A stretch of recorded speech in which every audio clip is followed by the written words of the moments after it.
नमस्कार विद्यार्थी मित्रांनो, स्वागत आहे तुमचं आपल्या या यूट्यूब चॅनलवर.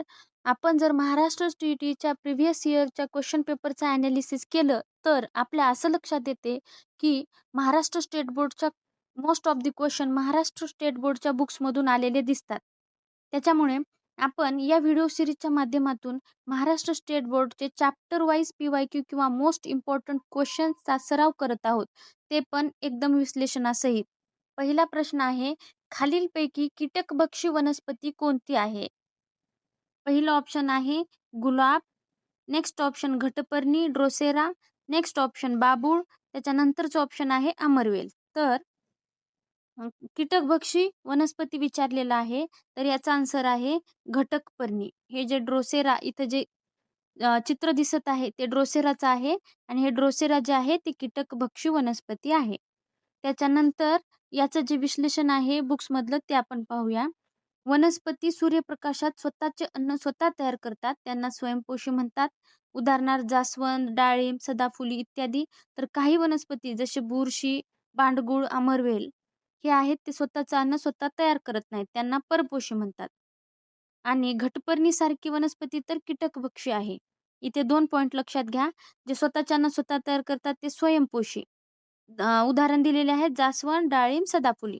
आणि जे अन्नासाठी दुसऱ्यावर अवलंबून राहतात, जसे की बुरशी, बांडगुळ, अमरवेल, त्यांना परपोषी म्हणतात. पण ही जी घटपर्णी आहे वनस्पती ती तर कीटकभक्षी आहे. असे महत्त्वाचे पॉइंट इथे लक्षात घ्यायचा आहे. त्याच्यानंतरचा नेक्स्ट क्वेश्चन आहे, जगातील सर्वात लहान फूल म्हणून कोणत्या वनस्पतीचे नाव घेता येईल? ऑप्शन आहेत कमळ, गुलाब, उल्फिया, तुळस. तर याचं जे करेक्ट आन्सर आहे ते आहे उल्फिया. चला तर याचं स्पष्टीकरण पाहूया. इथे दिलेलं आहे, जगातील सर्वात मोठे फूल इंडोनेशियामध्ये आढळते, ज्याचं की नाव आहे रॅफ्लिशिया अर्नोल्डी. जगातील सर्वात मोठे फूल इंडोनेशियामध्ये कुठे आढळते? इंडोनेशियामध्ये. त्याचं नाव काय आहे? रॅफ्लेशिया अर्नोल्डी. त्याच्यानंतर त्याचा व्यास आहे 1 मीटर. नेक्स्ट पॉइंट आहे, जगातील सर्वात लहान फूल कोणतं? तर उल्फिया. आणि त्याचा व्यास आहे 0.5 मिलीमीटर. इथे जे हे चित्र दिसतंय ते आहे रॅफ्लेशिया अर्नोल्डीचं आणि हे जे आहे ते आहे उल्फियाचं. 2 पॉइंट इथे पण लक्षात घ्या. मोठे फूल रॅफ्लेशिया अर्नोल्डी, ते कुठे आढळते? इंडोनेशियामध्ये. छोटे फूल उल्फिया, त्याचा व्यास आहे 0.5 मिलीमीटर. त्याच्यानंतरचा नेक्स्ट क्वेश्चन आहे, खालीलपैकी एकपेशीय प्राण्यांचा अचूक गट ओळखा. इथे ऑप्शन दिलेले आहेत. अमिबा एकपेशीय आहे का? तर हो आहे. त्याच्यानंतरचं बघू, घोडा आहे का एकपेशीय? नाही, म्हणून हे ऑप्शन कटला. त्याच्यानंतर इथे आहे अस्वल पण नाही. पॅरामेशियम आहे म्हणून हे बघू, पण त्याच्यानंतर इथले बघू खालचे, अस्वल एकपेशीय आहे का? नाही. मासा आहे का? नाही. इथे उरले मग पॅरामेशियम हो आहे, अमिबा हो आहे एकपेशीय आणि जीवाणू आहे, म्हणून हे ऑप्शन बी. याचे एक्सप्लेनेशन पाहू.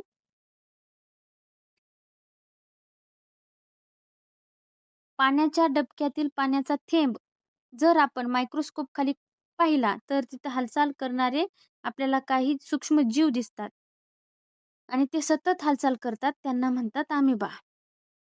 अमिबाप्रमाणे पॅरामेशियम हा सुद्धा एक पेशीय प्राणी आहे. म्हणजे ज्याचं शरीर एका पेशीपासून बनलंय ते कुठले कुठले? Amoeba, paramecium. आणि आपल्यासारखे घोडा, अस्वल, कासव हे जे प्राणी आहेत ते बहुपेशीय आहेत. पुढचा प्रश्न पाहूया. इथे प्रश्न दिलेला आहे, खेचर म्हणजे काय? ऑप्शन आहेत.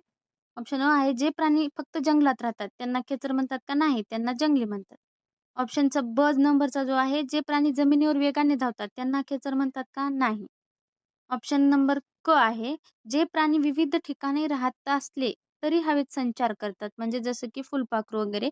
तर हो, हे खेचर आहेत, म्हणून ऑप्शन क्रमांक क येते. त्याच्यानंतरचा ड जो ऑप्शन आहे, जे प्राणी ओल्या जमिनीत राहतात, हा ऑप्शन पण चुकीचा आहे, म्हणून ऑप्शन क जो आहे तो बरोबर आहे. याचे एक्सप्लेनेशन पाहूया.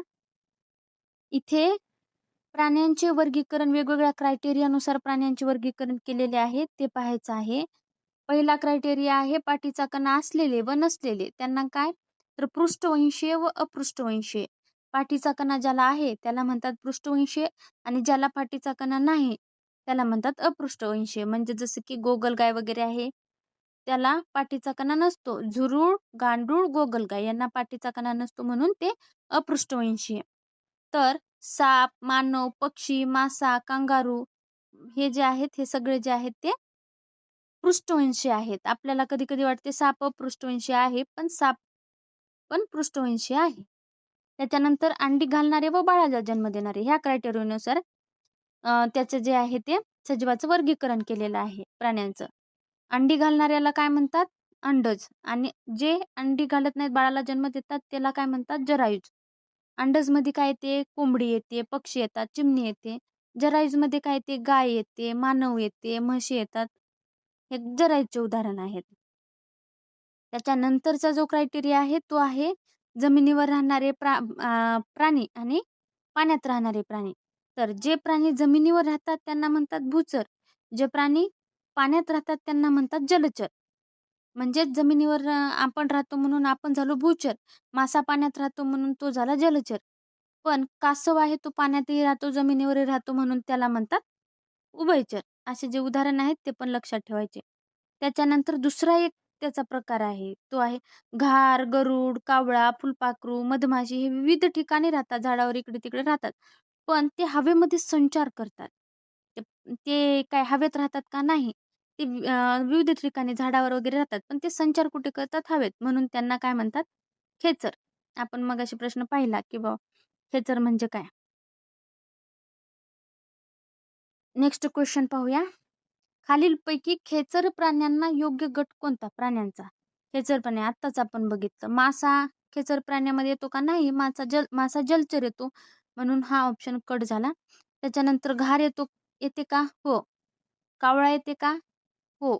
मधमाशी ती पण खेचरमध्ये येते म्हणून ब ऑप्शन करेक्ट आहे. घार, कावळा, मधमाशी हे खेचर प्राणी आहेत. त्याच्यानंतर घोडा वगैरे येते का? तो नाही, भूचर. अमिबा, पॅरामेशियम हे पण नाही. म्हणून घार, कावळा, मधमाशी हे याचं करेक्ट आन्सर आहे. तर विद्यार्थी मित्रांनो, अशाच माहितीपूर्ण नवनवीन व्हिडिओसाठी आणि PYQ सीरीजसाठी चॅनलला सबस्क्राईब करा. Thank you so much for watching.